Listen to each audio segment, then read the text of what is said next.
আজকে আমি আপনাদেরকে বলে দেব যে হঠাৎ করে যদি পুরো জপের মালার ভিতরে একটা গুটি ভেঙে যায় বা জপের মালাটা ছিঁড়ে যায় তখন আপনি কি করবেন। তা আমি এখানে জপের মালা কিভাবে তৈরি করা হয় সেটা দেখাচ্ছি। তো 3-4 রকমের গুটি দেখাচ্ছি। মৃদঙ্গ গুটি আছে, গোল গুটি আছে, লম্বা গুটি আছে, মিডিয়াম সাইজের গুটি আছে। তো সব রকম মালা কিন্তু এক একটা মালা এক এক রকমভাবে করা হয়। আর এটা জপের মালা তৈরি করার মেশিন, বা এটাতে ফিনিশিং দেওয়া হয়, ছিদ্র করা হয়। আর পুরো মালাটা কিন্তু প্রথমে গ্রন্থির মাধ্যমে গাঁথা হয়, তারপরে সেটা আপনি যেখান থেকে জপমালাটা নেবেন তার মাধ্যমে ওটা শোধন করে নেওয়া হয়। আর প্রতিটা মালায় 108টা করে গুটি থাকে এবং একটা কিন্তু সুমেরু থাকে।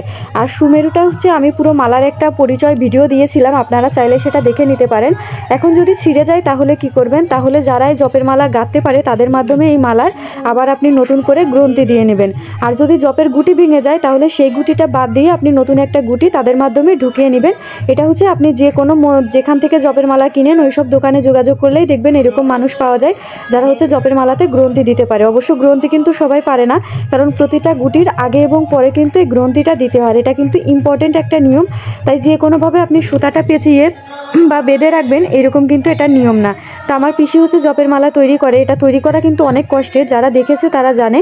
এই জন্য কিন্তু জপের মালার দামও বেশি হয়। তো কেমন লাগলো ভিডিওটা অবশ্যই জানাবেন। আর কারোর কোনো এরকম সমস্যা হলে অবশ্যই ইনবক্সে নক দিতে পারেন। ধন্যবাদ সবাইকে। হরে কৃষ্ণা।